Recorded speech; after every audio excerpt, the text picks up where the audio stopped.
Given this lecture before, so if for those of you who attended the last class, this may be very familiar, but we'll focus obviously on the hands-on on how we can do that. So I'm going to rush through the slides and then we'll head over to the hands-on part of our class. All right. So for us to know how to craft good research questions, we need to know how to craft bad questions. Or in other words, we need to know what makes a research question bad. Because if you don't know what is bad, then the question is how then can you create what is good? So we'll focus mostly on bad questions and what they look like. And then we'll look at how to come up with ideas for good research questions. And then if you have questions, we can answer them. All right, so what does a bad research question look like? There are 6 attributes. Well, I classified them into 6 attributes. So we'll focus on those 6 and see what, at least from my worldview, what makes a research question to be bad. And the whole idea is not to do what is bad, obviously, but so that we can avoid poorly framed research questions. The first one is what I call the fuzzy question. As you can see from this image, the details are very blurry. It doesn't have very sharp margins. So the same thing with a research question. When it's fuzzy, it means that it's not well defined. In epidemiology, when we say something is well defined, it means that all the necessary elements that need to be in there are in there. So let's look at this research question, for example. What is the impact of tobacco influences on youth reactions? Who wants to share with us why that question is classified as fuzzy? Like, why do you think that is a fuzzy question? Any takers? Well, you guys are very quiet today. Like, what's happening?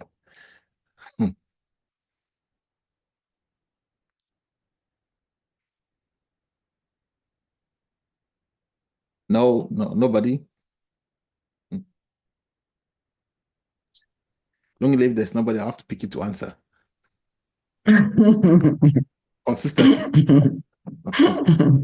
Okay, Shen. Yeah, please Okay, so let go me ahead. just give it a shot.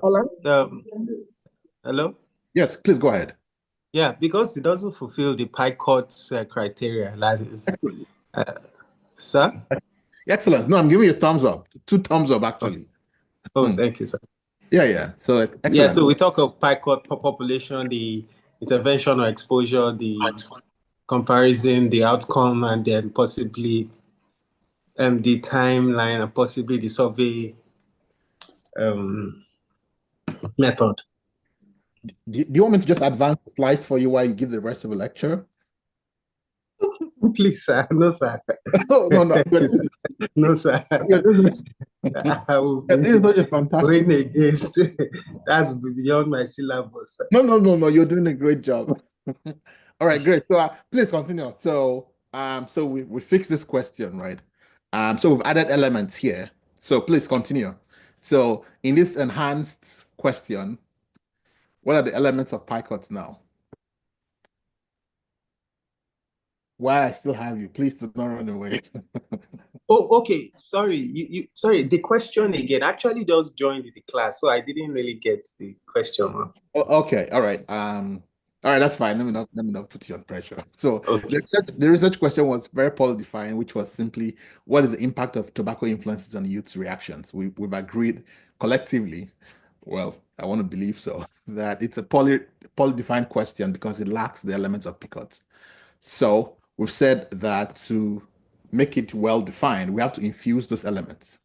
So we have to put in the population, we have to put in the exposure, the comparison, the outcome, the time, and the study design. Is it every study that has an exposure? Is it every single time that you have all these elements of PICOTs or PECOTs that are present in the study? Like, in what circumstances might you not have certain elements? Okay, the hint is that this has to do with whether studies are descriptive or analytical. So what kind of study may not have certain elements in PICOT or PECOT? Sometimes we switch out this I for E, where E is exposure. So what are your thoughts?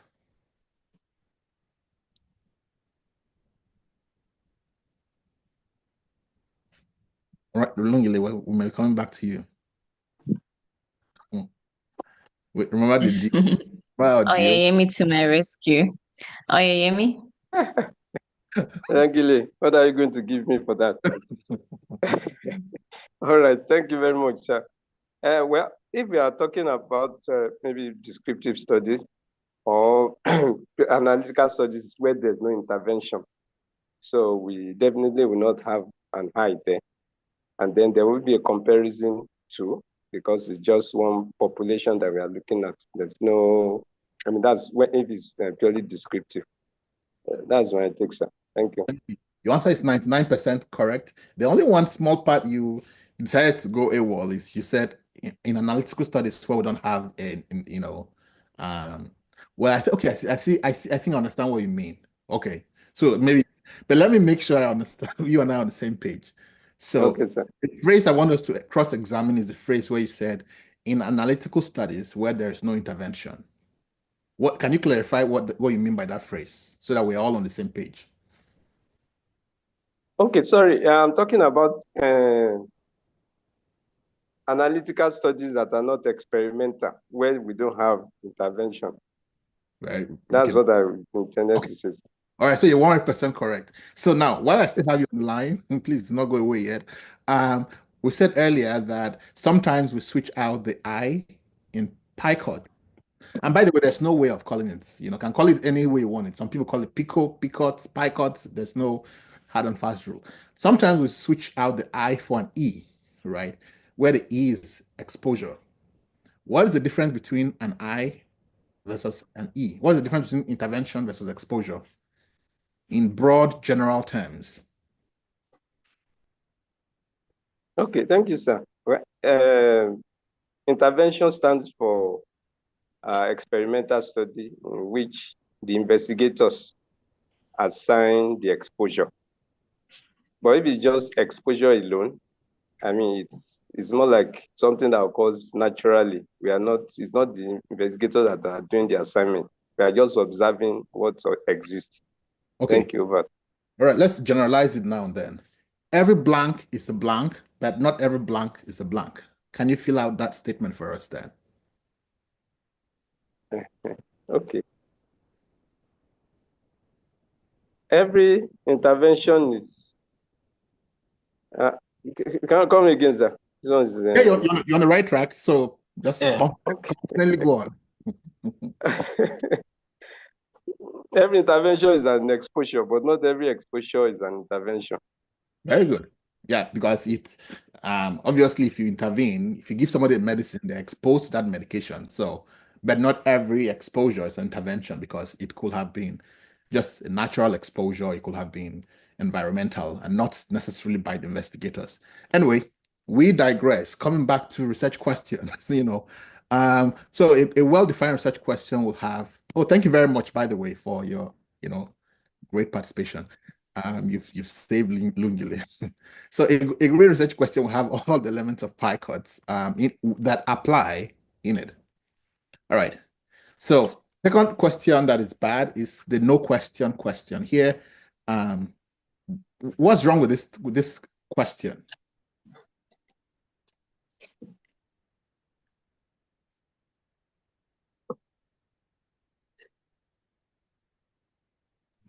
More a statement than a question. Exactly. So you say, oh, my research question. When you say my research question, what are we expecting to see at the end? A question mark. Question mark. This is just, English 101, right? If it doesn't end the question mark, it's not a question, right? Every question must end a question mark. So when you tell us that, oh, I have a question, and this is what people do at conferences that can be quite annoying. Someone says, oh, I have a question, and then he continues rambling on and on. And then you say, wait, in all of what you've said, is there a question somewhere in there? All right. A question should end the question mark. So this is not a question, this is just a statement. So if we want to turn this into a research question, well, we have to reframe it so it ends in a question. So, for example, what are prevalence and social demographic characteristics associated with exposure to community anti-smoking campaigns in South Africa? So that's a question. And why are we so particular about having a question mark? Why is that important in the context of research?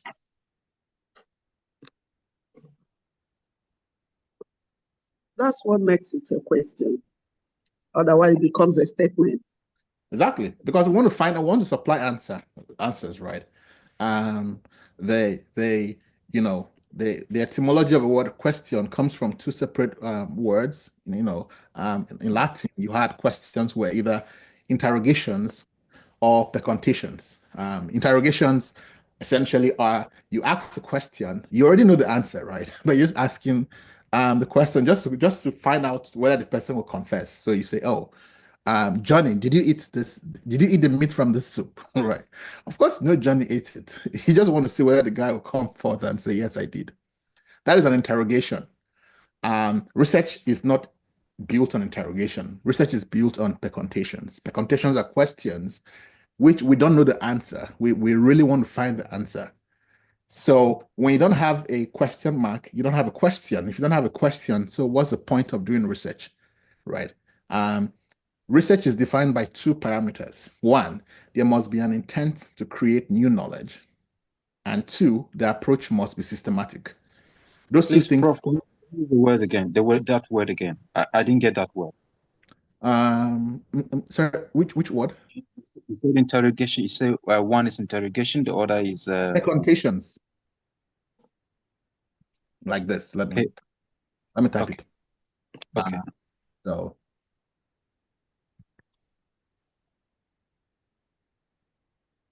So percontations. Sorry.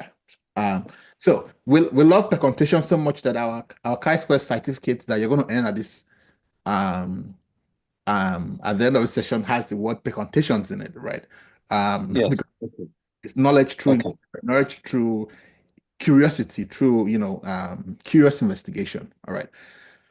So research, for anything to be research, it must meet those two criteria. There must be an intent to create knowledge, and it must be systematic in nature. Those two things must meet. If you have an intent to create knowledge, but it was not systematic, well, that's not research.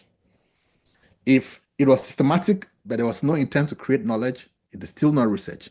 Think of, for example, what example will I give? Let's say in a general hospital, every day they wake up, the patients that come, they collect records from them, in the antenatal clinic. They collect their name. It's a very systematic process. However, that is not research. Why? Because there's no intent to create knowledge. The intent is just for administration. Or we collect the name so we can call the women, or we can make things happen. It's all about administration. There was never an original intent to create knowledge. So that is not research. The same thing. Okay, I might have intent to create knowledge, but it was not systematic. Let's say I'm interested in the number of cars that pass by my street every day, right?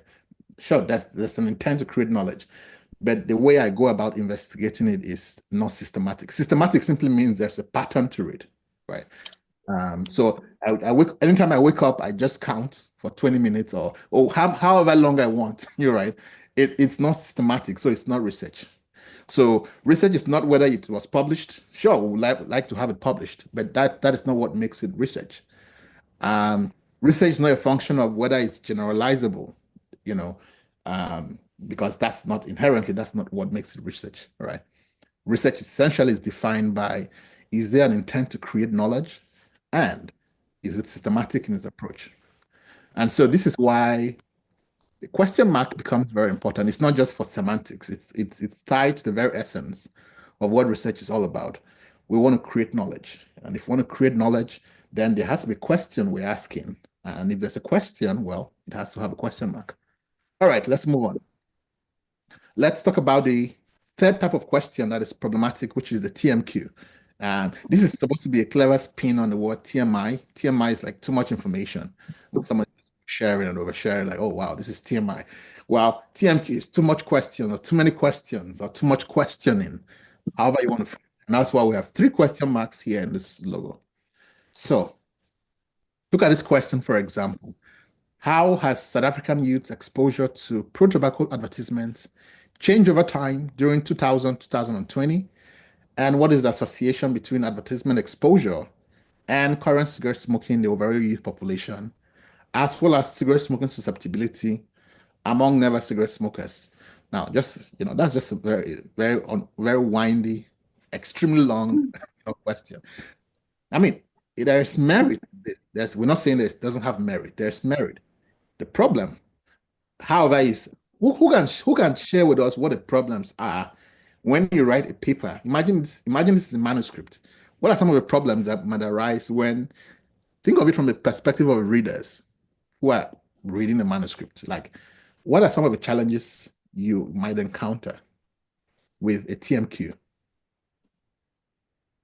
Yes, one of them is the difficulty of identifying the dominant or prominent variables in the question. That's one of Okay, in the amount of yes. very good. The central idea in the article actually. Very good. Who remembers what we call SOCO? Okay. Does anyone remember what SOCO is? No, with media training. I have media training, but it has escaped me really, honestly. Okay. SOCO means the single overriding communication objective, right? Yes. Whenever you engage with the media, or it doesn't, well, it's not just with the media. It's the principle we should always keep in mind, regardless of who we're engaging with. There has to be a single overriding message we want to convey, right? So that no matter what questions in the media interview, for example, the media folks always want to get a headline out of you, like, oh, CDC was surprised that this happened. No, the whole point of a soccer is that no matter which direction people drag you, you always come back to your message, right? So the point I'm trying to make is that every paper should have a soccer. You should have a bottom line or a take-home message. Now, keeping in mind the principle of SOCO or take-home messages, how does that play out with a TMQ?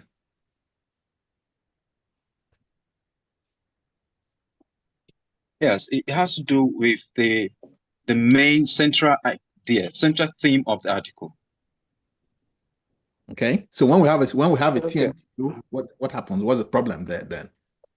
The problem is that there's difficulty, there may be even contradictions in what the central the article is all about. Actually, that's one. There's no one single. There could also be contradictions, possibly. Excellent. I think we have some other people who want to comment. Yes, go ahead. Yeah, it can also lead to overgeneralization because one could, use one variable, liken it to the other, and because before you know it, you start overgeneralizing that this is applicable to this, and therefore it will also be applicable to the other variable. Okay, thanks. Then we can have the information overload, and Excellent. the people don't know what exactly can we hold from this particular communication exercise. Very good. Information overload, that's a real problem, right? We live in an era where people read communication by tweet. I mean, people are even so lazy, they cannot even write out full sentences, right? You have BRB and all these acronyms, right? And now you're giving them a 4,000 word, like, no, who is going to read that? Like, that's challenging enough to read a short report than then to read this extremely long document with, so it becomes complicated. So the solution to a TMQ is just split it out, right? Paper is free. I mean, you can write as many, you don't have to pay for extra sheets of paper. So use it freely. So in this case, we could easily split it out into different research questions. Like in this case, we have one research question focusing on trends over time, the other one focusing on the relationship between exposure and outcome. So that's how we address the TMQ. The fourth problematic question is the unanswerable question. Now, for us to avoid running into the trap of unanswerable questions, we need to ask two cardinal questions. Are the data fit for use and are they fit for purpose? And by the way, when we say the question is unanswerable, we are not saying that in the entire universe, that question can never be answered. No, what we're saying is that you, with this data set of yours, at this moment, cannot answer that question. right? So we want to make that very clear. Somebody else can answer that question with another different data set, or even you can answer that same question with another data set in another context, but not with the data set you have now, right? That's what we're saying. So let's look at this. This question: what is the effect of e-cigarette use on cigarette smoking initiation among Congolese youth aged 13 to 15 years in the 2020 GYTS? All right. Why is this question unanswerable in the context of what we just said?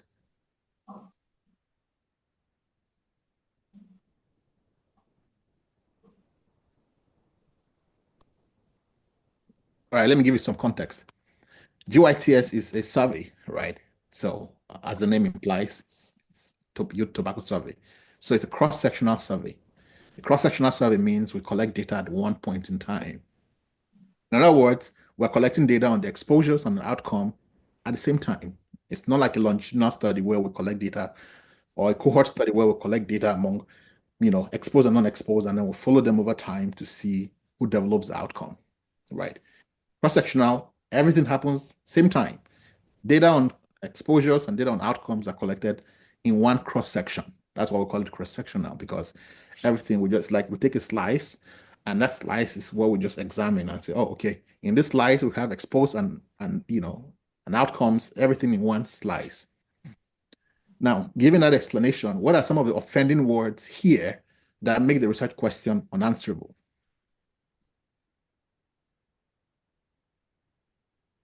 Well, let me try. I think initiation is not a very clear term, really. Okay. What other word is there that might be problematic?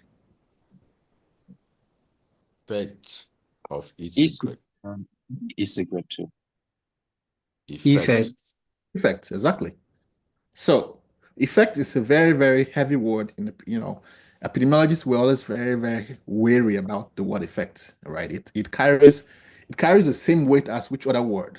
That is also a very holy word to us that we don't joke around with. Impact. Impact, yeah, but also another even more, even holier word that we just don't mess around with. The C word. Cause. Exactly. Cause. We're never going to forgive anybody who just lightly says, "Oh, A causes B." It's like, wow, that's really shocking. Like, why did you say that? Right? There has to be compelling evidence before you start making such statements. Those are not words we take lightly when you say, "Oh, this is, I think this caused this," or "I think this is attributable." All of these words are synonyms of each other. Cause, attributable, impact, effect, right? Consequence, they're all telling you that A was here and the actions of A led to B. In a cross-sectional study, we cannot say that, because remember that data are collected on exposure and outcome at the same time. So it's a question of the chicken and the egg. Well, did the chicken come before the egg, or did the egg come before the chicken? Well, we don't know in this kind of context, right? And so this is what makes this question unanswerable. It's more of a philosophical thing, because we cannot measure. You're asking of a data what the data cannot answer. You are saying, hey, Mr. Data, I want to ask of you a causal question. The data set is not equipped to answer a causal question because it is cross-sectional in nature. So the way we can just change this is very simple. We remove the offending words, right? The offending words here were effect and initiation, because initiation means it suggests that you have a cohort study or a longitudinal study where you're following people and knowing, oh, this one is a new one, and that's a new one. We cannot have that. We don't have the competency or the capability to do that within the context of cross-sectional studies. So we remove those offending words and we're left with we remove effect. What is the association between e-cigarette use and current cigarette smoking? Again, we're not interested in initiation. We're just looking at prevalent cases, not incident cases, right? So here we're looking at all people who currently smoke, whether they just started smoking today or 10 years ago, we don't care. They are all prevalent cases. Prevalence means total number of whatever indicator you're looking at, both old and new. right? So here, the emphasis was on incident cases. Here it's on prevalent cases. Now, can someone tell us the difference between effect and association?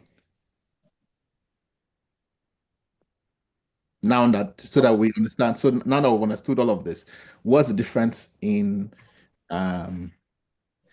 if we were to explain it to your grandmother, how will you explain it? What's the difference? Oh, okay. Let me put it in very basic terms. Association are co-founding variables, not the key variable, but effect is actually tied to a key variable that is readily observable. You think your grandmother will understand that? Okay, okay. So association basically what accompanies an outcome. It is not cause of the outcome. Okay, thank you. All right, I think we'll have somebody else who wants to try. Association can be the relationship between two things. The direction may not be too clear. It may be positive, it may be negative. What is the relationship? Okay. I want somebody else to think of it in terms of road, right? Think of traffic or roads and answer the question in terms of direction of traffic. Which one is association, which one is cause? Effect is one directional, while association is two directional, like both ways. I'm sure you're saying something very profound, but maybe it's just my ears, but I couldn't hear you at all. The other lane, in terms of road, the other lane of the road is association. Okay. So Yeah. one is one-way traffic, the other one is a two-way traffic. Which is which? Yeah. So for one-way traffic is actually effect, while the two-way traffic is as association. Okay, very good. So the bottom line, what we're saying is that association is a two-way road. That means that if A is associated with B, it means that what? Saying A is associated with B is the same thing as saying what? B is associated with A. Exactly. Saying A causes B is not the same thing as saying what? B causes A. Exactly. So they're not reversible, they're not reciprocal, right? Associations are reciprocal, meaning that is simply put, it's a two-way lane. You can go one direction, you can go the other direction. We don't know which one caused the other in associations. That's why we use the word association, because we're like, okay, we just know that the two are related. We know it's a two-way. It could have been A to B or B to A. We don't know. And honestly, we can't say with this data, so we're just going to use this word. So that's how we want to think of associations. All right, let's move on. The fifth problematic question is the recycled question. There are two ways of slicing things. And, in the world of programming, one of the fundamental rules of programming is DRY, don't repeat yourself. But we can apply that rule outside the world of tech to also every context, including scientific writing and research. Don't repeat yourself, right? There are two ways to repeat yourself in research. One is salami slicing. Salami slicing is when you take a very good idea, and instead of you to publish one solid paper from it, you now start slicing it into tiny pieces, right? For the life of me, I don't understand why people do that, because there's so much data in the world. There's so many consequential questions that we need to answer, that the idea of spending time slicing one tiny question into tiny bits is just ridiculous, right? So let's say this guy published a paper on association between cigarette smoking and tooth loss, and they publish it in let's say a top journal, and like, okay, wow, I have struck the mother lode. Now I'm going to look at the relationship between cigar smoking and tooth loss, and I'm going to write a third paper looking at the relationship between pipe smoking and tooth loss, and then I'm going to write the fourth paper looking at the relationship between smokeless tobacco use and tooth loss, right? This is salami slicing. Like, why didn't you just sit down and write one paper looking at the relationship between tobacco use and tooth loss as a primary research question, and maybe as a secondary question, that same paper ask, does the relationship between tobacco use and tooth loss differ by type of tobacco product used, right? As opposed to trying to now slice this, you know, this research question into tiny pieces. Oh, for those who do not know, salami is just a, who can tell us what salami is in the real world? So that we have a mental idea of what we mean by salami slicing. What salami? Who can share with so that we understand the context of why the word is used that way? Any salami takers in the house?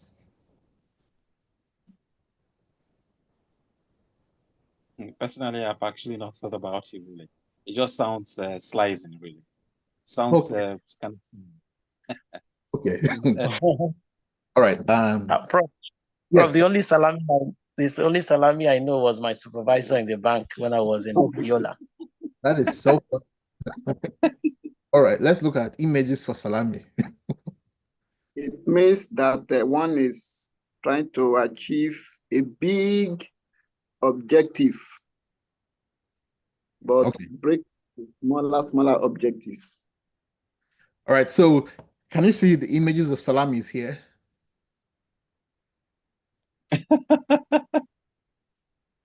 So whenever I hear the word salami slice, this is what I want you to think of, right? So you think this is what we call salami. So you think still got all the slices. Does that make sense to you now? Yes. it does. All right, so this is we don't want this in research. Just give us the whole thing. That's what we want. Don't give us tiny slices and say, all right, you this journal, take this slice, and you this one, take this slice. That is not good. It's just wasteful. You are. I mean, let's look at the ethical reasons. Why don't we like it? Well, you are wasting people's time. There are reviewers who have to review these things, right? You're also fragmenting the evidence into tiny pieces, in such a way that it's hard for us to comprehensively evaluate the whole evidence. Um, and so, and if the grant is funded by taxpayer dollars, and of course, if you work in a federal institution, that means that your salary comes from taxpayer dollars.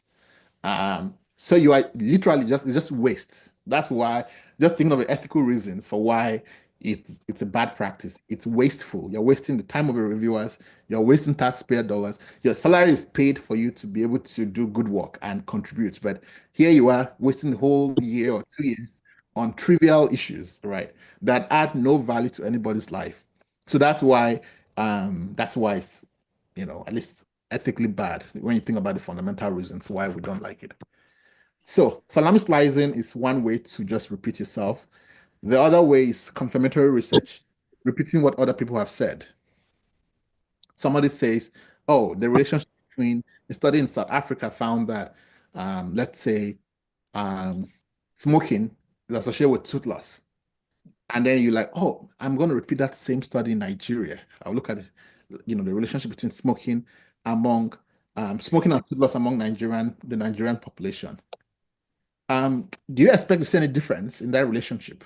Like, does it make sense to expect to see any difference? And in what cases might it make sense for you to confirm what other people have done? So the simple question I'm asking is, in what cases does it not make sense to do confirmatory research? And in what context might it make sense to, repeat research, even though it has been done elsewhere? Oh, okay. So from personal experience, I think if one notices that the research method is fundamentally flawed, then you could actually do a complementary research. Okay, thanks.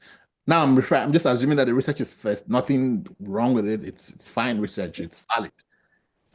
Perhaps context could vary. If the context is different, you could also do complementary research. Okay, thank you very much. I do have a comment. Please go ahead. Yes. For several research topics, we do know that there are contextual differences that can exist across geographies. For example, in Nigeria, we have diverse geography when you look at it between the north and the southern parts, or even in climate change, climate differences in terms of amount of rainfall between the south and the north. So I would want to believe that even though there may be some findings from South Africa on a particular topic, it will be important for such findings to be validated in another geography, considering several factors that can show differences, that can cause differences between South Africa and Nigeria. Even within the Nigeria context, for a study that is done in the north, there can be need to validate such findings in the southern part. And there are evidence, there are proof with respect to this for several research topics. That is how I see it.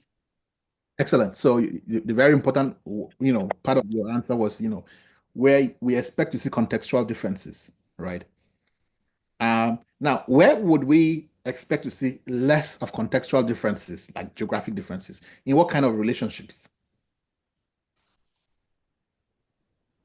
Okay. It could be in terms of the similarity in demography, population sizes, or spread. Okay.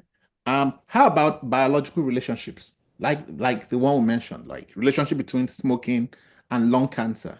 That is inherently a biological relationship. We are talking about how does, let's say, nitrosamines influence, how do they induce some cellular change, among people who are exposed, right? That is a deeply biological question. If studies have established that, when you take this medication, it has this better outcome. There's no reason why we accept that if somebody has hypertension, you give them this drug. Well, guess what? There was only maybe a pair of randomized trials that established that in some population that you don't even know. There is absolutely no need for you to say, okay, for me to take this medication, I must do a randomized trial in my own people, right? Why not? Because it's a biological relationship we're looking at, right? That's why we don't waste time doing a whole plethora of randomized trials. We just accept that, well, these are biological relationships and it should hold true. So whenever you take a medication, you are implicitly acknowledging that biological relationships hold true regardless of population. That is the base upon which you're taking that pill because that study was done maybe, maybe a decade earlier or decades earlier in a faraway population that you might not even know, right? But we all somehow, whether we acknowledge it or not, that's the basis or the premise on which we take medication. That's the premise on which we accept that smoking causes lung cancer, right? The Surgeon General comes out every year and talks about, new factors that have been shown to be causal with smoking, right? And those are biological relationships that we don't care about, establishing over and over. If you write a grant to NCI saying you want to establish the relationship between, let's say, smoking and lung cancer, they will chase you out like, why? This has been well established, right? You don't need to prove that again. It has been proven. So saying that, my population is different doesn't change that because it's a biological relationship. It's also one of those few times that journal editors allow use of old data sets. If you bring a data set that is, let's say, over 5, in general, most journals will say data is more than 5 years old, right? I'm the editor-in-chief of the Journal of Tobacco-Induced Diseases, for example. And if you bring a data set that is more than 5 years old, nobody wants to look at that because it's like that data set doesn't reflect current reality anymore. Why? Because of changing context, right? It doesn't really offer that same insight. It doesn't reflect the current reality. The only exception we give to that is when that data set is one of biological relationships. It doesn't matter whether the biology was measured 10 years ago, the biological relationship still holds true. We are still humans, as human as we were 10 years ago, as we are now. All right. So that's enough about confirmatory research and the caveat. So we want to mind the gap. So mind the gap requires that we understand, where the gaps are. I like to think of knowledge gaps in 2 domains. I think of it as there are vertical knowledge gaps, and then there are horizontal knowledge gaps. So vertical knowledge gaps has to do with the way knowledge builds on each other successively. So we start with basic knowledge. Basic knowledge is knowledge for the sake of knowledge, right? This is one of the reasons why we said earlier that we don't define research based on the usefulness of research. Because when you say something is useful, that's inherently subjective. What is useful to me may not be useful to you. So basic knowledge is the very, very foundational aspect of research, right? And this is why we have different agencies like NIH. The National Institute of Health is responsible for funding research for the sake of knowledge, not for the sake of whether it's useful, just because we need to know, right? So basic research answers that question of, okay, how do things work in nature? And by the way, it's not basic because it's basic. Basic in this case, it's not basic because it's though simple or easy or trivial. It's basic because it's at the very foundational level of our knowledge base. So how do cells work, for example? What's a mitochondrion? What's an organelle? That's just basic knowledge, right? The usefulness may not be very apparent at the moment it's been done, but it lays the strong foundation for, pharmaceutical or other advances, maybe decades from the time they were discovered. So on basic knowledge, we then build things, we build an additional layer. Theoretical knowledge. Theoretical knowledge is where we use animal models. So you might say, let's say we're interested in e-cigarettes. We're like, okay, studies show that when e-cigarettes or when cells are exposed to e-cigarettes, there is maybe apoptosis. There is maybe some cellular change that occurs, right? The question is, okay, that's at the level of cell. How about what happens at the level of animals? Because here we're not just interested in cells, we're interested in organ system. Like what happens to the lungs, not just a lung cell, but an entire organ system.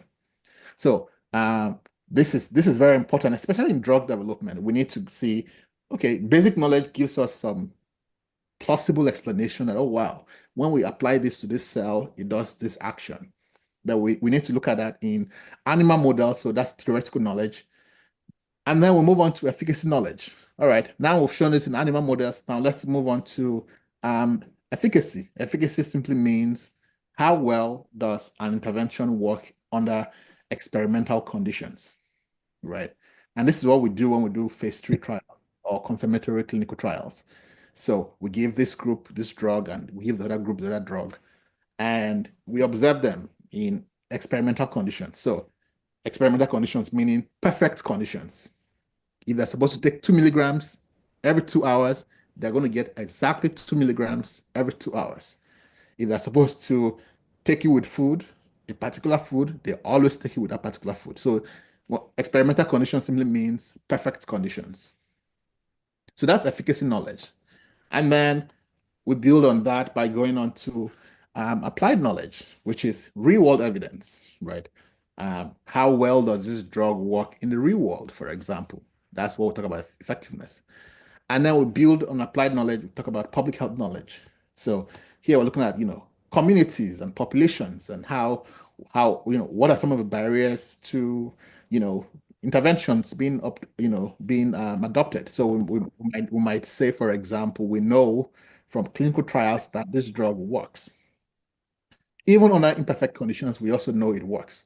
So the question is, why are physicians not prescribing it? Why are patients not accepting it, right?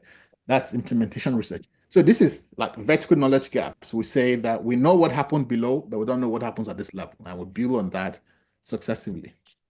The other way of thinking about it is horizontal knowledge gap, where here, can we please mute ourselves? There's some background noise. All right, so horizontal knowledge gaps has to do with, here we're studying the same unit. So it's not as if we're moving from cell to organ to humans or groups of humans. We're just the same unit of analysis, but we're looking at different contexts. So this is where contextual things apply now. And you can easily apply horizontal knowledge gaps with interrogative pronouns: what, where, when, who, and how. So what, for example, we have data for that product, but not this product. So if you're looking at, let's just stick with the example of e-cigarettes. If e-cigarettes are new, now we have data on cigarette prevalence for cigars and cigarettes and chewing tobacco, but not for e-cigarettes. And that's how you frame the gap in knowledge. Or you can use where, which you can say, this has been done there, but not here. So studies on, e-cigarettes have been done in urban populations, but not here in the rural areas, right? This is consistent with what the other commenters were saying about knowledge gaps being contextualized even within the same country. When we have information for then, but not now. So we had data on, let's say, e-cigarette use before the pandemic, but we don't have it post-pandemic. It's not enough to just say we have it then, but not now. You have to give us a plausible explanation for why we expect that the prevalence will have changed, right? So it's never a good practice for you to rush out and write one paper just because you have one new data point. Why, at least theoretically, can you argue for why you expect that there will be a change when we compare then to now? So you might say, for example, with COVID-19, people were indoors, and so they were stressed, so they were smoking to release stress. We expect that, maybe they were in-house with their own kids together, so they were using products that were perceived to be less, environmentally, harmful or whatever, right? There has to be some argument for you to expect that we will see a change from then compared to now. You can also, use who. We have data for that population, but not this. This is particularly a very powerful argument when you're looking at vulnerable populations. So we have data also, they don't have to be vulnerable, but let's think of it broadly like special populations, which could involve both vulnerable groups, obviously, but also some populations that are not usually studied, right? We can put all of them under the umbrella of special populations. So if you have data, for example, among the military, well, that's gold. Why? Because all the studies, at least in the US, always focus on the civilian population. If you have data for people who are hospitalized or who are, who are in nursing homes, who are in institutional settings, well, that's also gold. Why? Because most studies look at the non-institutionalized population. If you have data among prisoners, that's also great because these are not populations that are studied all the time. So you can always frame knowledge gaps in the context of who. We have data for that population, but not this. And then also in terms of methodology, we did it that way, but not this better way. Emphasis on the word better. Please don't write the paper telling us that I have found a worse way of doing it. we're not, you can imagine, we're not generally interested in worse ways of doing something. We want to find improvements. So here, for example, you could say that previous studies, let's say, use convenient samples. In this study, we're using a probability-based sampling. So there's an improvement based on what was done. Our previous studies were just descriptive. This study builds on that by looking at an analytical framework. And so that way you are showing us clearly how there's value add. It's not just because you have an extra data set, but you're adding value to the literature. Now, this is in the context of quantitative research, right? We don't typically use why because why is too broad. Why questions never end. It could be that, why do people smoke? Well, because they're stressed. Why are they stressed? Because they don't have money. Why don't they have money? Why questions are infinitely just unending, right? Until you get to a point where you say, well, I don't know, So for that reason, we tend to avoid why in framing research questions. Why questions are better suited for qualitative research. They help us to contextualize the why behind the what, where, when, who, and how. We have, because people have free flow, they can answer in their own words, and we can get insights and, just better understand the whole why behind all the observations. All right, last questionable question is the questionable impact question. And so this one is kind of tricky because it might it might satisfy all the other ones, but still be a bad question. It might be well defined. It might have a question mark at the end. It might just be a single question. It might be answerable from a data set and might even be novel, right? But the question is like, why are you doing this? Like, the tobacco control has the page, which, I always like to show because it shows the kind of, I'm just generalizing here, but most editors of international journals, these are some of the papers they really don't care about. And so you need to know about this, because if you're trying to publish your work in an international journal, well, you need to understand the rules of the game. Now, there's nothing about this says that it's bad for you to publish your work in a local journal. I actually think we should support our local journals and help them to grow. And that can happen if all of us want to send our papers to international journals, right? But again, well, the reality is that international journals, as an editor-in-chief, your primary job is to grow the journal, right? So when you submit a paper to my journal, I don't really, my emphasis is not about your growth as an individual. It's about how my job, my mandate is, how do I grow the journal? So how do you grow a journal? Well, you grow a journal by expanding the readership of the journal. You grow a journal by making sure that the submissions to that journal are increasingly global, right? And so the implications is that you don't want to publish work that is just so parochial. Every editor's dream is to publish content that just sparks conversation. That, in fact, you prefer anytime it's better to have controversial content than just some quiet content that nobody reads, right? So you can understand why editors-in-chief will look at your paper where it says, "Oh, smoking prevalence among nurses in Adamawa Hospital." It's like, okay, this is by no means, there's the likelihood of this sparking any international conversation or on any issue is almost zero. Now, that doesn't mean that the work is bad. It just means that this may not be the right fit given the goals of the journal. Like, as the editor-in-chief, given where I want to take the journal and where I want the journal to grow, your work doesn't just align with that objective. And so your work might be rejected as having low impact relative to the journal's objective. So it is not to say that your work is not good. It's not to say that your work is not important, right? It's just to say that the journal doesn't think it's a good fit. And so this is why we need to know of this. So Tobacco Control, for example, says that in general, they will not give priority to papers that look at, smoking prevalence, KAB studies. If you are a senior researcher or a mid-career researcher, you really want to stay away from KAB studies.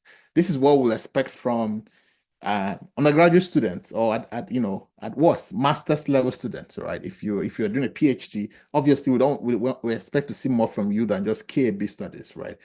How about more robust study designs that are not cross-sectional? Even if they're cross-sectional, how about more complex designs? That's what we expect to see at that level of academic growth. Papers which are replications of already well-established findings or which offer little new information, and local studies where the implications for the journal's international audience are not clear. Those kind of papers are likely to be rejected in international journals. So for me, here are what, for my mentees, this is what my expectation is in general. If you're an MPH candidate, you're just trying to write a thesis, for your work. Well, I don't expect you to do anything groundbreaking. Just descriptive analysis or associations. I'm hearing a very terrible echo at the background. I hate hearing the sound of my voice, by the way. All right, so descriptive analysis or associations with cross-sectional data. You don't even have to collect data. It's work smarter, not harder. You can use secondary data sets. The goal is just for you to have familiarity with data, like just understanding, having familiarity with tools. Like you can get into Stata, or you can pull up Python or R, and you have some proficiency in reading in data sets, doing analysis, basic analysis, interpreting the data, and writing it up. That's the expectation at this point, nothing complicated. Of course, if you're a PhD candidate, the goal changes. The goal now is that at the very least, you should be able to design studies, right? You design studies. So that calls into, that at least can you create primary data? prime data implies that you sat down at the beginning, looked at all the aspects of study design, considered issues of bias, both internal and external, right? And you're coming up with designs that are not KB. Think of analytical studies. Think of more advanced, even descriptive studies, right? And so that's the goal. The goal is to train you. You are now on the path to becoming an independent researcher. So you can do advanced things under supervision, right? So from study design to more advanced analysis. So that's the goal. For a postdoc at this point, you should be on your own feet. Postdoc family, because you should be able to apply for a K award as a postdoc. So that means that you should be able to independently do work, where the only questions you're asking of your supervisor are very high level strategic questions, not tactical questions like, how do I clean data? No. The kinds of questions you ask reflect your level of maturity, right? By maturity, I mean academic maturity, obviously. So the questions you expect from a master's student is quite different from the questions you'll expect from PhD or a postdoc. So as a postdoc, do not expect you to come in to ask, oh, how do I clean this data set? Or how do I analyze this data set? No, that would be ridiculous, right? Because you are at a very pivotal point in your training.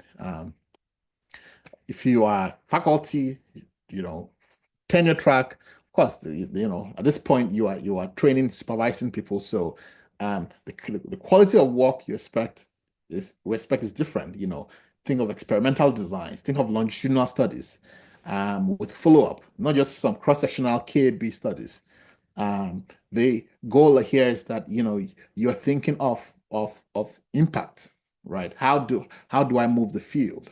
Your emphasis is on moving an entire field, not just publishing one single paper, right? And thinking of, okay, how do I achieve these objectives with the primary data or secondary data? It's more of a strategic, initiative at this point. So how can I use what's available to get to where we're going? And then, of course, if you're tenure track, if you have tenure, of course, the expectation is thinking of more of global. All right, how do you create global collaboration? How do you mentor people to do all this advanced stuff, right? And so that becomes very important. All right, so coming back to to our original question, a good research question should reflect your academic stage. That's very important. That's why we went through that slide. If you are a senior faculty in the university, shouldn't be. Of course, you can ask KB questions, but it should be more impactful questions that move the field forward. Should have impact, and like we said, impact is relative to your career stage, and it's relative to where you're submitting the work. It should be novel. It should have the elements of PICO or PICOT as needed, and it should be framed appropriately. Specifically, should end with a question mark.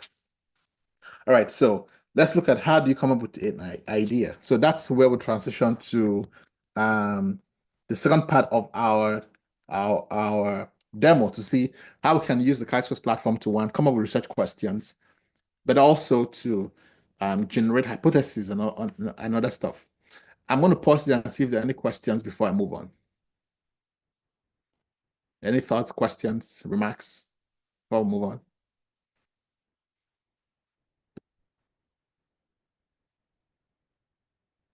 Okay, I guess none.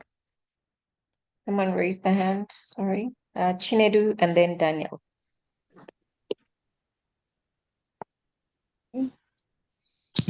Good afternoon, sir. Hello. I am Chinedu Asogwa from Nigeria, and I want to ask a question. Please, can you throw more light on that KAB? I want to understand what KAB, what you mean by KAB studies, please. Thank you. All right, thanks. KAB studies, so if you go to PubMed,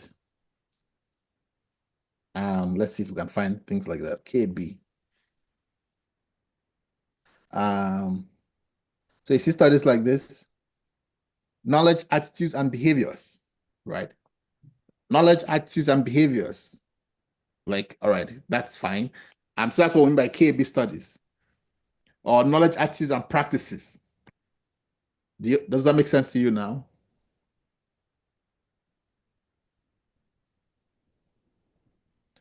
All right, I will assume so. All right, next question. Daniel?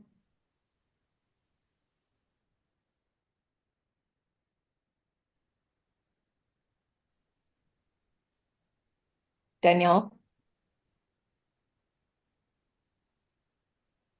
Okay, Bankole? Thank you. Okay. Hello? Hello? I can hear you clearly. Okay, good. Thank you so much, Prof, for another wonderful delivery today. Really appreciate your words of knowledge. Yes, to my question, I was just wondering about this salami slicing.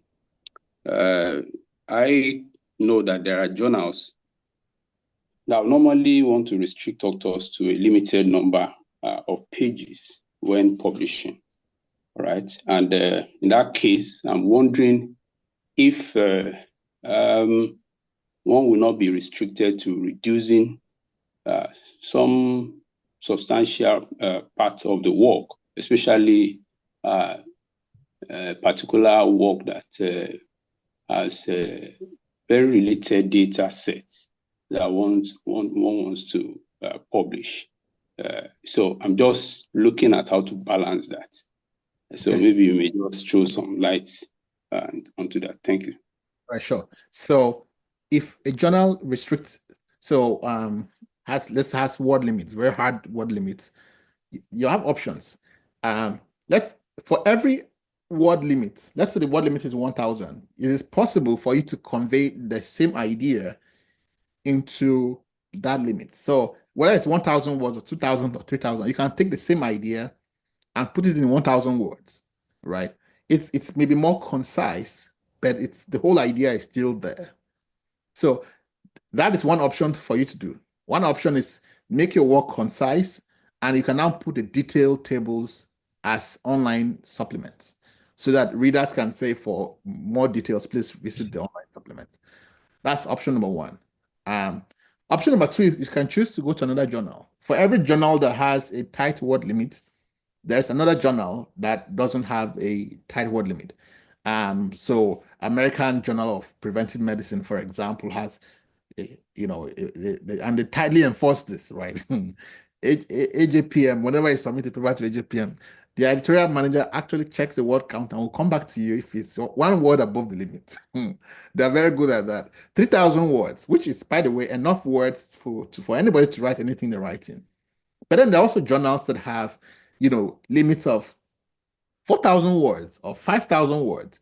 I actually think I encourage people to go for journals that have the more stringent word count, because when you have a very large word count allowance, you're just speaking and just going and meandering about. You need to learn the art of concise writing, right? And there's nothing that forces or teaches you that as much as when you have to write for a journal with very strict word requirement.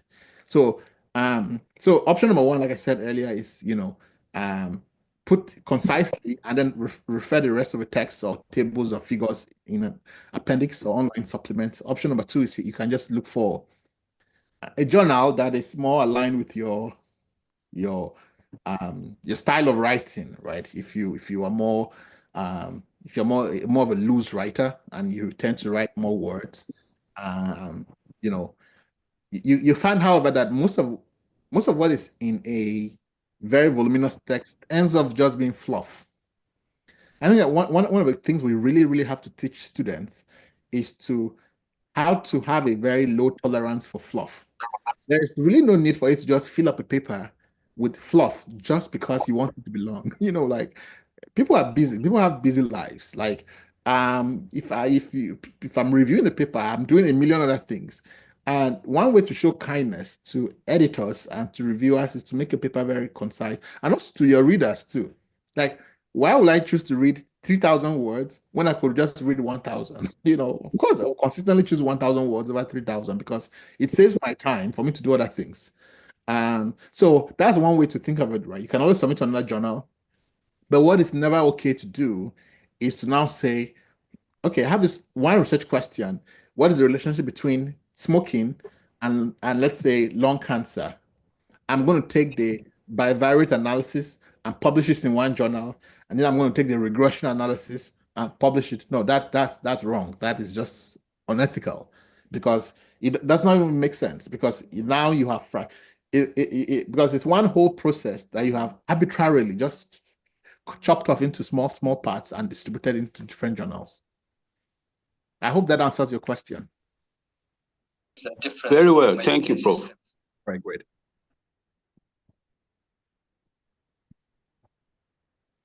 There's a question. Good morning. Thanks so much for the training. Please, some of these trainings won't yield. Okay, Lungile was speaking. Oh, Continue. sorry. Okay, sorry. This is just about recordings. I thought it was a question. We always post our recordings. I mean, we always record our sessions on YouTube. So for everyone who doesn't know, please just visit our YouTube channel. For this and future webinars, you will always find them on our YouTube channel. And I've posted the link. Please ensure you subscribe so that you can always have access to them.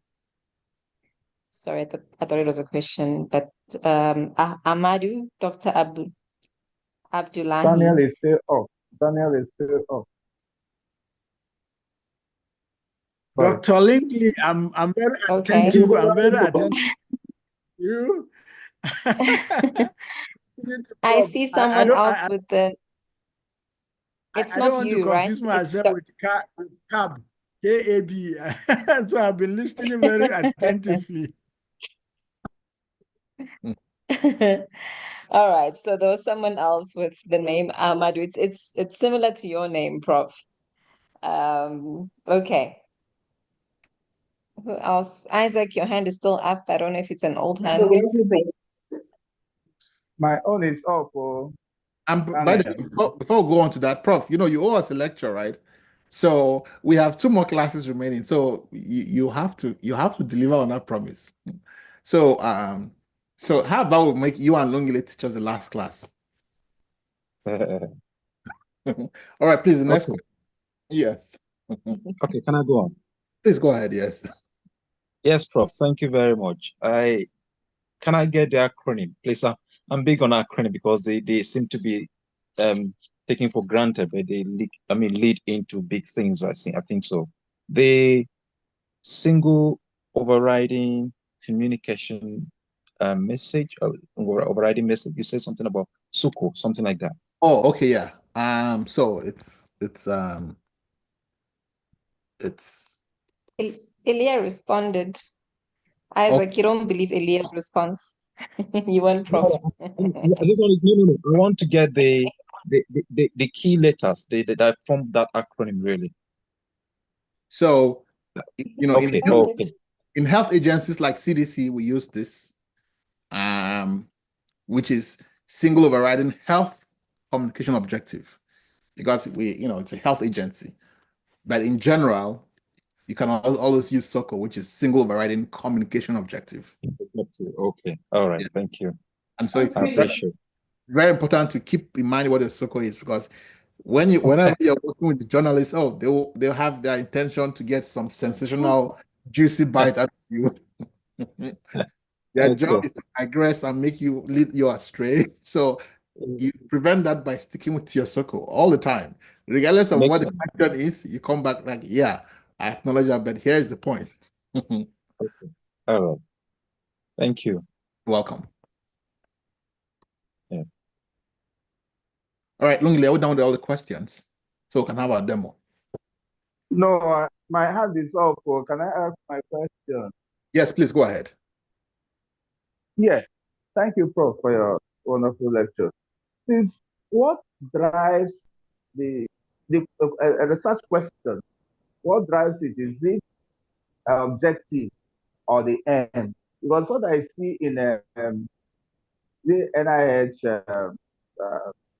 studies is that the questions are derived from M.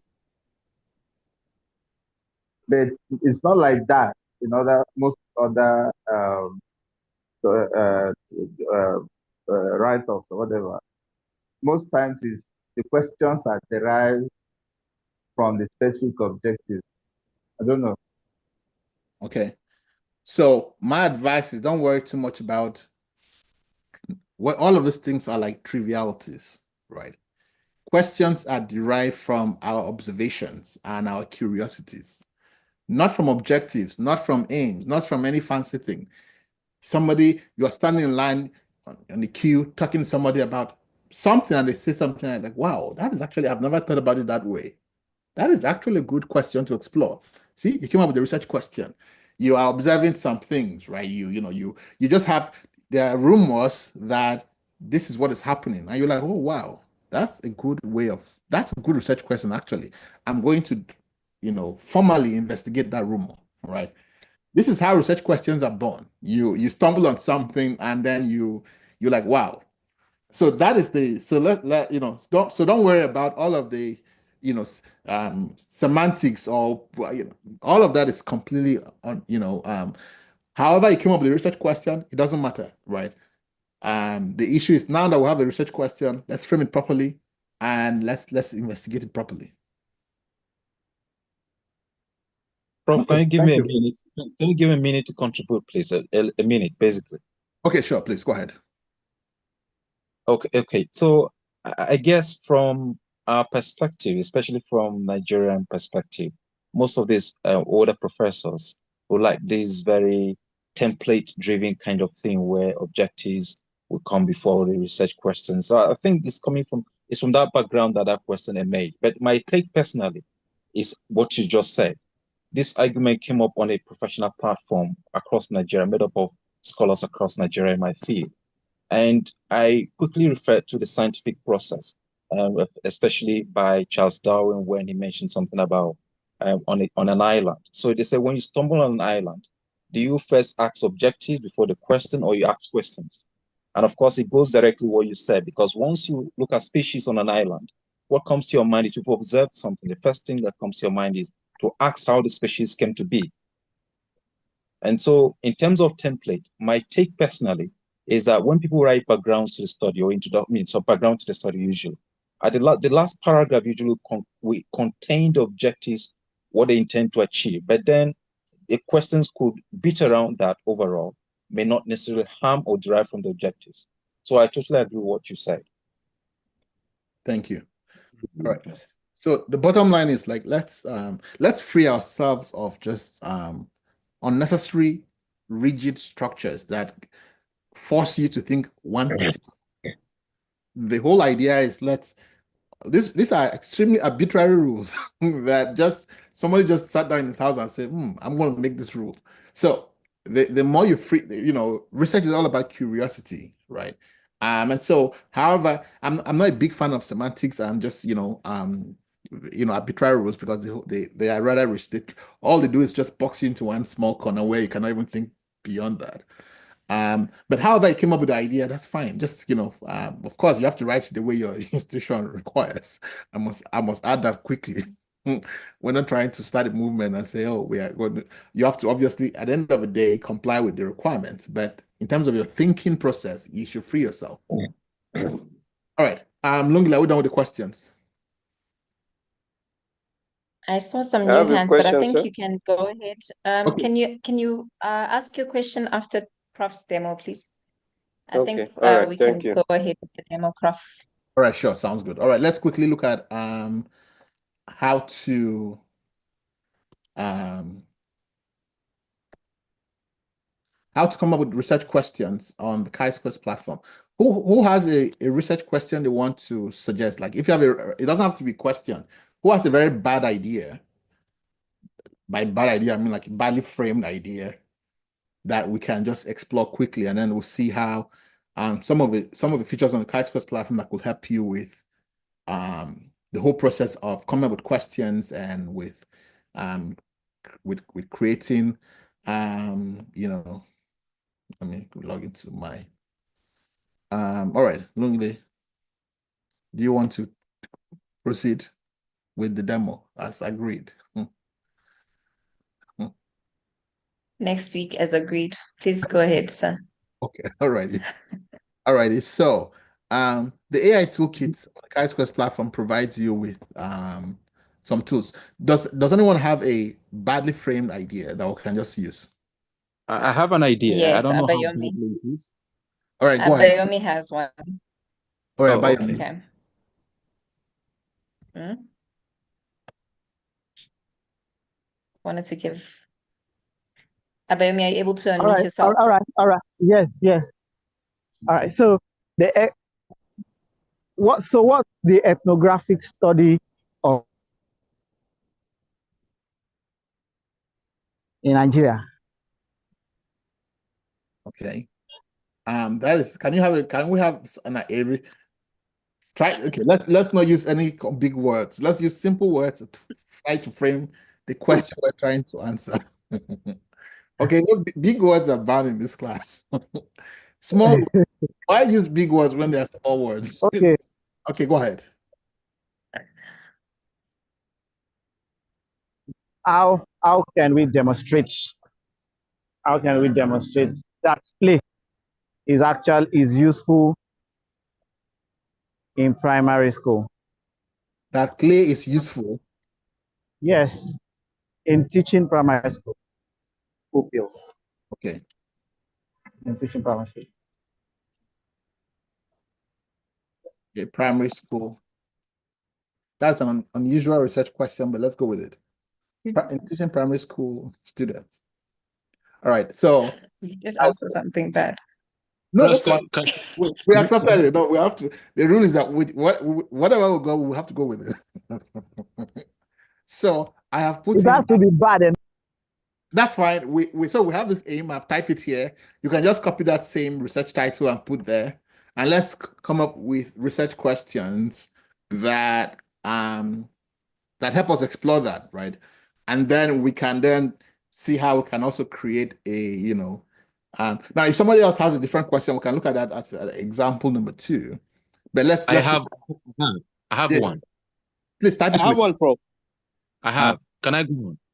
Type, it has to do with. It type has it to do type. with. Okay. Okay. All right. All right. Thank you.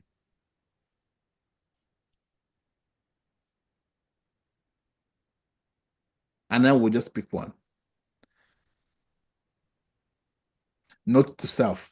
Next, don't ask for bad research question next time. I was just joking, by the way. Oh. I meant bad in the context to excuse myself. I meant bad in the context of like partial fame, not like in absolute badness. Oh, I'm just teasing whoever supplied it, please. I'm just messing with you. So in his defense, he said play, not clay, Prof. Sorry. Okay. I even made it worse too. All right, but let's look at the research questions that have been generated by the Chi-Squares platform. Is teaching primary school students with clay effective in improving learning outcomes? Right now, this actually now looks academic. All of a sudden, like, yeah, this is a fantastic research question. And so we have 3 aims here. Aim 1 is to investigate the impact of using clay in teaching primary school students in their learning outcomes. So you have a research question, you have aims. Aims are like the big brother. Objectives are like the small brother, right? Aims tells us, okay, this question we have, how are we going to address it? What are the big directions in which we're going to answer that question? Objectives tell us how we're going to approach each aim. So you have, and this is based on the NIH format. You might have different formats in your institutions, but in the NIH, this is how we frame it. So you have the aim, and then you have objectives 1, 2, 3, or 1 and 2. You should not have, an ideal number of objectives to have per aim is 2 or 3. If you just have one objective, that means that the aim is not broad enough to accommodate multiple objectives. And so perhaps that aim should have been an objective of another aim, whatever you had there, right? Because it's not doesn't have enough depth. And so AIM2 looks at, they evaluate the attitudes and perceptions of primary school students towards using clay as a teaching tool, and examine the long-term effects of using clay in teaching primary students on overall academic development. Now, the platform, apart from giving you, it looks at the entire research, framework, and chooses one research question which it thinks it's well optimized for publication.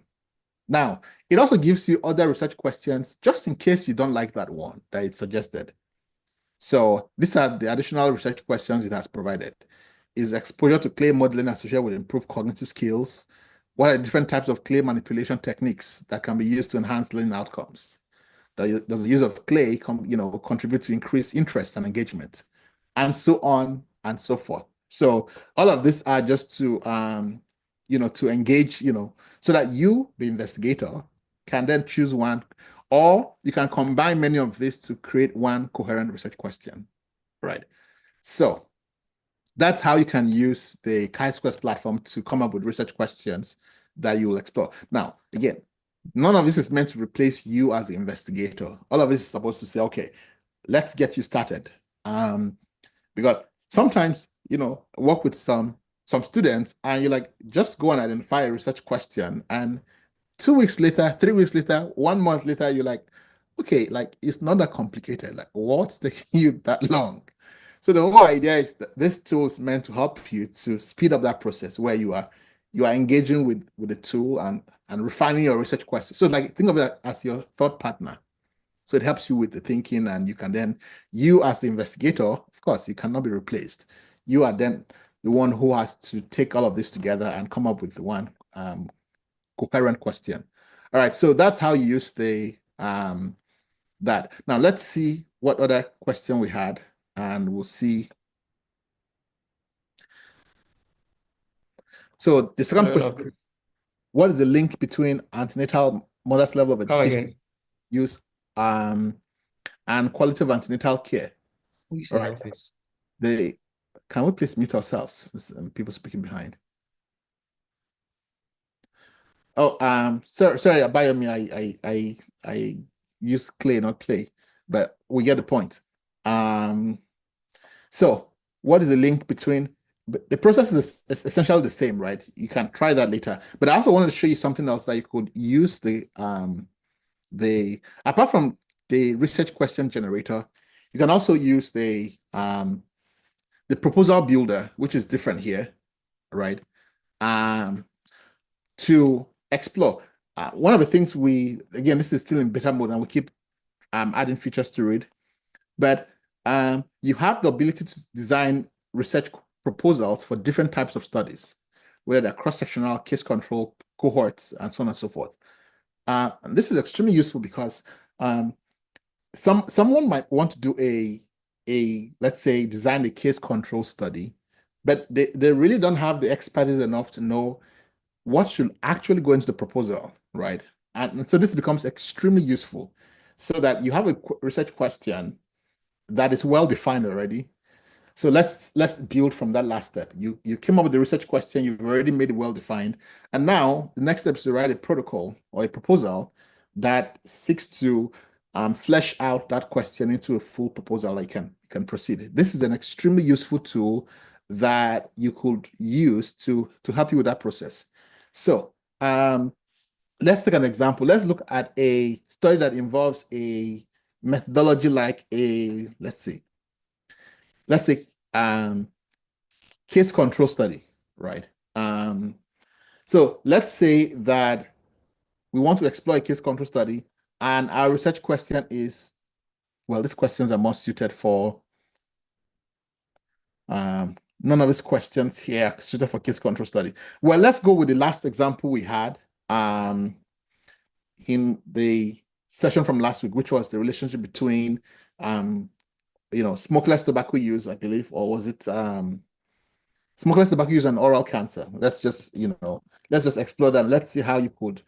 The goal is just to teach you how you can fill out the different parts of the form, and then when you get at your leisure hours, you can just practice and see how to, do that. So let's say our study is looking at the relationship, examining the relationship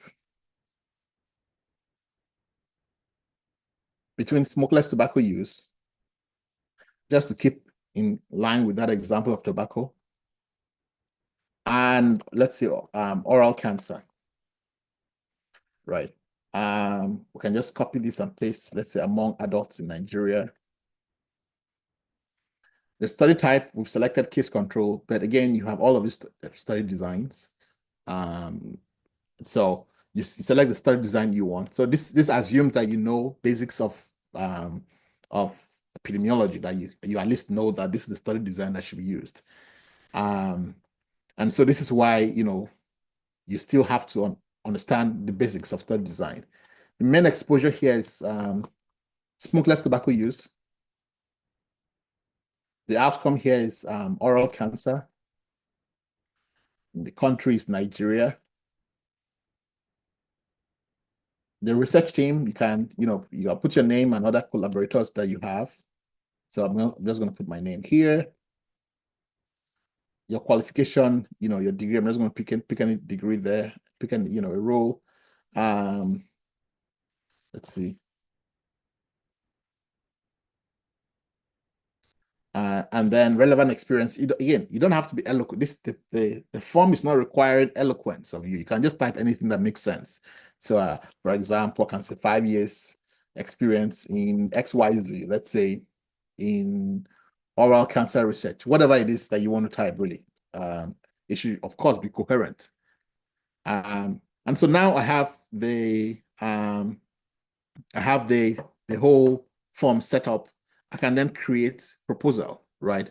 So the whole idea is that the platform allows me to create a proposal for a case control study, taking into account all of the nuances that should be considered, right? Because it's possible that you may never have done a case control study before. You may never have done a prospective cohort.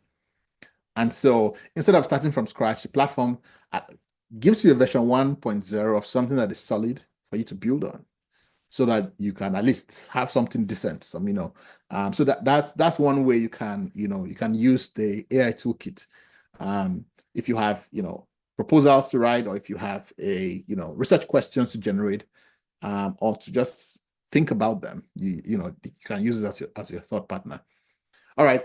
While it generates, someone had a question earlier, so let's take the question now.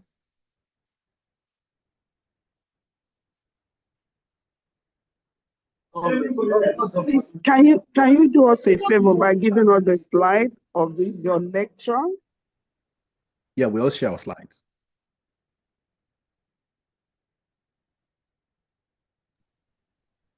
Hello, Professor. Yes. Okay. Sorry, please. Is there any really valid reason for putting maybe research questions and objectives together? At times, you just flip the questions and becomes objectives, and that's like, so what's the difference between having the two together in the same writing? The only rule of thumb is that there is no rule of thumb. You can write however you want, well, of course, within the caveat that your institution requires a particular format or not. There's no restriction that says you must do things that way, a particular way. It's, if you, as the bottom line is that you have a question that is of importance, you explore it, you have considered threats to validity, right? However you want to frame things. And in general, we have a general approach that we frame things in research. We use the IMRAD format, for example, introduction, methods, results, discussion. As far as you follow that framework, you can make up whatever rules the whole point of expertise is that you know which rules to break and which ones to keep, right? So let's not get too carried away with minutiae and trivialities that really, at the end of the day, do not matter. I hope that answers the question. So you can write however way you want. That's the bottom line of what I'm saying. It doesn't really matter.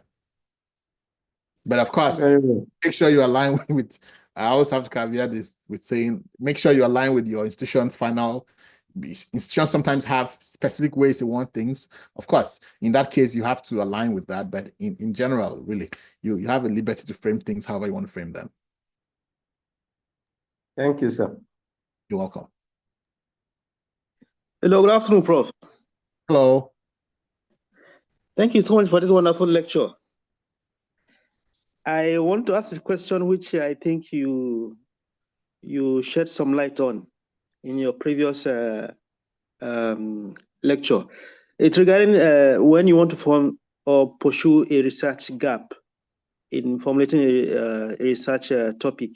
One of the avenues you highlighted was in terms of methodology, where previous study was carried out in this particular manner, but there's a possibility of doing in different way. And I remember asking you whether if I had a topic that I was interested in, but which was carried out using a retrospective study design. And for one reason or other, I'm not permitted in my facility or my institution to use that design. So, but I can actually use other methods. And I asked if I could use a cross-sectional descriptive. And I remember you told me that it would be like going backwards or going from higher to a lower study design. So I'm asking if I change to maybe a case control, but within the same research idea, does it just have I justified that a research gap in that instance? Because I realize that doing a prospective cohort will be a little bit more tasking for me.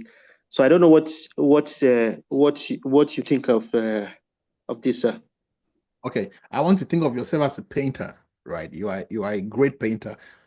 Maybe not Picasso, but you're a painter, right? So a painter has a vision. I want to paint a bird. I want to paint the sky. Now that's the vision. Now, what brush he uses to start this painting really doesn't matter, right? He can start with he can use a big brush, he can use a tiny brush. That is immaterial to the final product, which is, have I painted the bird or the sky, or whatever it is I wanted to paint? You want to answer a research question, right?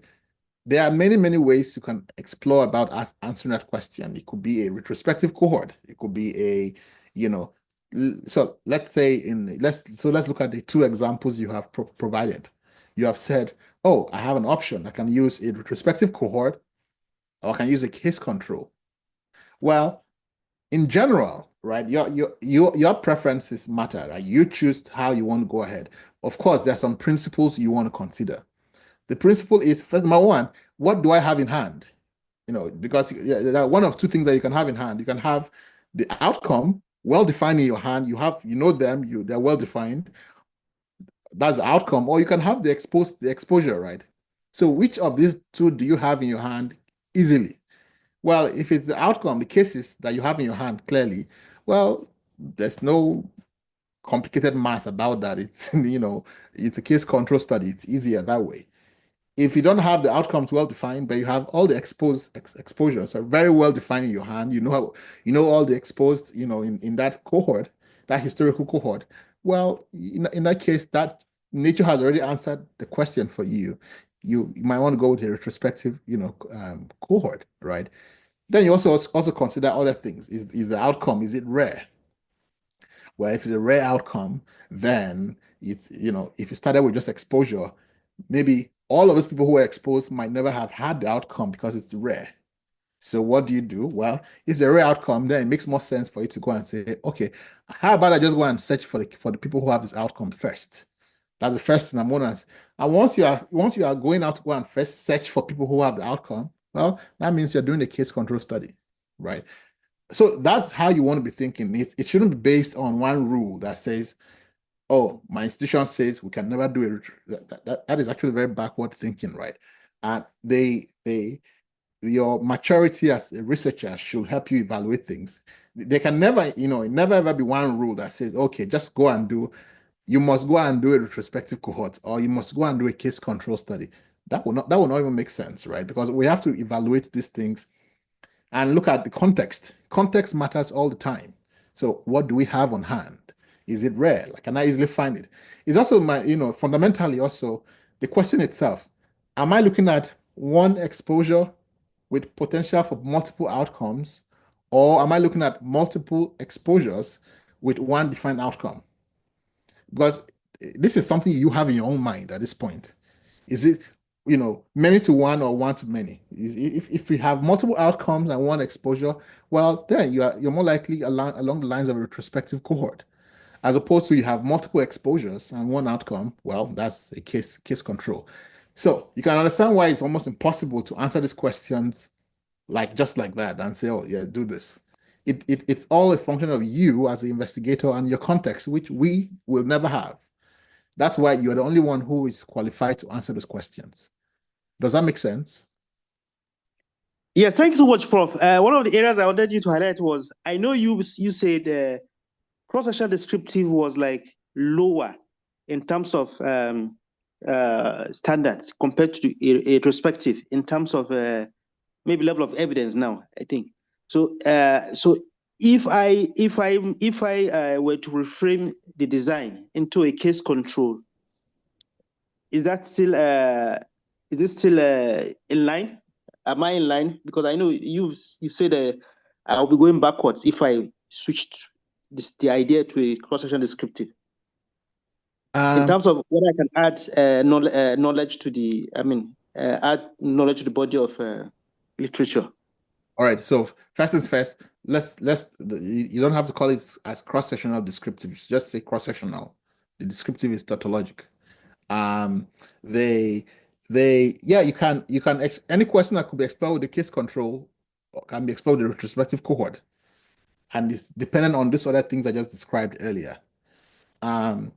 If you wanted to explore it as a cross-sectional, well, you can. If you want, everything it's your study. You can do anything you want, but of course, you have to reframe the question because case control and retrospective cohorts are analytic studies. They're looking at the relationship between an exposure and an outcome, right? The cross-sectional survey is descriptive, is looking at just quantifying an outcome in terms of person, place, and time. So you can do anything you want, really. It's just a question of what do I want, really? It's all about you. So what I will encourage is, you should feel empowered that it is your study, that you are the one who's the one decision maker, and just be able to defend whatever you decide to do. But you can make all the decisions you want. So yes, you can. So to answer your question very concisely, yes, you can change if your institution says you cannot do a retrospective cohort for whatever reason that is, yeah, you can frame it as a case control study too, assuming that you can actually do a case control based on the things we discussed. Thank you so much, Prof. You're welcome. All right. So this is the case control study we generated. As you can see, it has a background. It has the aims and objectives, as well as well-defined hypotheses for each aim. Under each aim, it has its significance, innovation, the approach. On that approach, you have the study design, selection of cases, selection of controls, how data will be collected, how the exposure will be assessed, how potential confounding will be measured and assessed, how the outcome will be measured, statistical analysis. So this is a very, very fantastic tool if you, if you, in your case, for example, you're trying to write a protocol for a case control study. Obviously, the case control studies protocol will be very different from a protocol for a cross-sectional study because they are very different studies. A protocol for a retrospective cohort will be very different from that of a prospective cohort because they're very different designs. So the whole idea is to help you to figure this out. So you don't have to, it's easier for you to generate a proposal and then sit down and then edit it, as opposed to now having to become an epidemiologist overnight. All right, that's the end of our story today. Any last questions?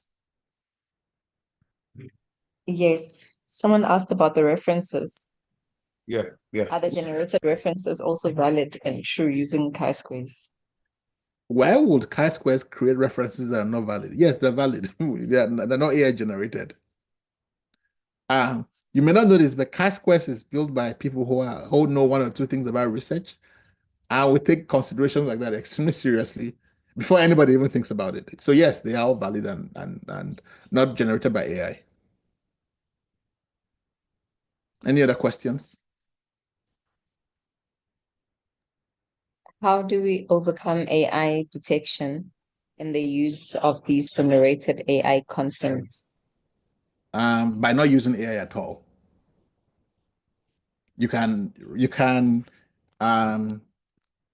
create the contents from scratch, and so that way you avoid AI use completely. That's one way to do it too. Or is there another angle to the question?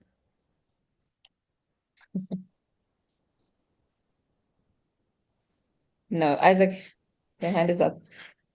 Okay, so thank you very much, Prof. and the Chi-Square team. Please, I just want to be clear about this choice of a statistical formula to analyze data. Now, is there a way Chi-Square, is there a tool, or is there a way Chi-Square can actually help suggest or recommend a particular formula that is most suitable for certain analysis of one way around? Because sometimes we select formulas that are not appropriate to certain kind of questions. Is there something like that? Yes. So you mean in the actual analysis of the data? Yes, analysis, yes. Because sometimes one may think a particular formula is appropriate, but it may actually be wrong, actually. Not suitable and most appropriate. Yeah, so one of the two, like we mentioned several times, what we have here, we're releasing the final platform in the next few weeks. It has all of that. You upload your data set, it's going to tell you the kind of analysis you should do, and you can proceed with that. And that is not AI either. So you just have to wait for a few more weeks. Okay. Okay, so the second question is something I asked last time, you had left already. There's this software called Gorilla. I think they're based in UK. They do webinars. I attend every now and then. But I think Chi-Square is a lot more versatile because it includes analysis and all that. What they do basically is to help build experiments, visuals and all of that. Example, you're doing something on epidemiology and smokers and all of that. So is there something in Chi-Square that people can use to sort of build that kind of quasi-experiment? Examples that when someone logs in, they can see animated figures and then engage with those animated figures to answer questions. That kind of study, for instance, for us in media is done especially in advertising and learning and all those kind of areas. Is there something like that? No, in general, if a problem has been solved, we are not trying to replicate solutions. Our goal is to just solve problems that we consider to be profoundly heavy and non-obvious and haven't been solved. And so that is where we focus our energies, because obviously our time is finite. So the problem is not even building a tech solution. That's the easy part. Is what should we solve, right? So that's where we focus most of our time, thinking of just some of the hardest things that if it's been solved before, we're not even interested in it. Okay, it's mostly about data analysis and all. Yeah, so you might just have to stick with Gorilla for that particular problem, because in our assessment it's not like a profound problem. And so well, when we release the full platform, you're going to see just what we classify as profound problems. Okay. So, of course, I'm very much interested. The last question, sorry, I'm asking too many questions. The last one, of course, for today, is so for those of us affiliated with institutions in Nigeria, what if the NUC decides to cancel or maybe not go on, and some of us want to continue Chi-Square? What would be the pricing like? Because I do a lot of research and I'm very keen about it, really.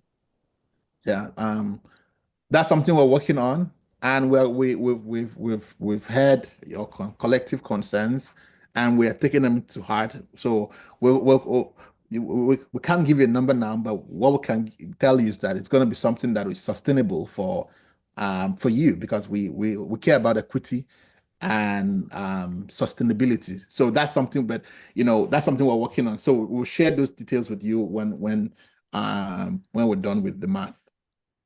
Okay, thank you very much. Welcome. Yes. Okay, I believe we've answered all the questions. Does Chi-Squares also help with building manuscripts? With building manuscript, well, yes, that's some of now. That's now an interesting problem, right? The problem is it takes people 6 months, 1 year, right? Actually more than that. New England Journal of Medicine says it takes people 4 years on average to write a manuscript from when it first came up with the idea to when they publish it. 4 years.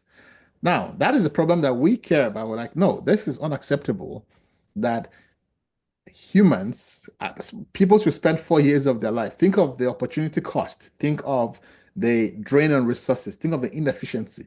Now, that's a problem we have chosen to solve, right? Because it's non-trivial, it's non-obvious, it affects millions of people.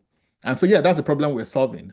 So come next few weeks, when we release the platform early next year, you can write a manuscript in 15 minutes, 30 minutes from beginning to end, which will include, taking the data, analyzing it, writing it up, and everything in between. I can't wait. Yeah, so those are the kind of scale of problems we're interested in. Not that, it's animation thing. That falls maybe less outside our area of interest. No, we cannot do it, but it's not a problem we want to solve. No, but if you run a plagiarism test afterwards, what is the guarantee that a chi-square enabled manuscript would not fall foul of that? Don't worry. Let's just wait, and when we release it, you'll see that. Okay, all right. Okay. Sounds good. Sounds very great. Okay, I believe we have answered all the questions. So I have a last question. Thank you so much, Prof. I just want to ask this question. So in case you do a survey and you have a data collection, but you have these responses in an Excel, is it possible for you to upload this Excel into Chi-Square for data analysis? Yeah, in the platform we're building, yes, you can bring data anywhere, but that will be part of the features we're releasing in version 2. Okay, thank you.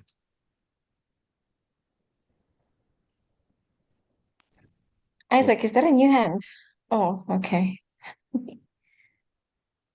I'm trying to lower scenes. I I don't know what's happening. Hello, Prof. Okay. Yeah. Prof, I was trying to interact with the AI toolkit and I couldn't find where you selected the research design. I don't know if you could just please highlight how I could get the. You go to the AI toolkit, you come to Research Proposal Builder. Okay. You would enter the project title, the idea. Okay.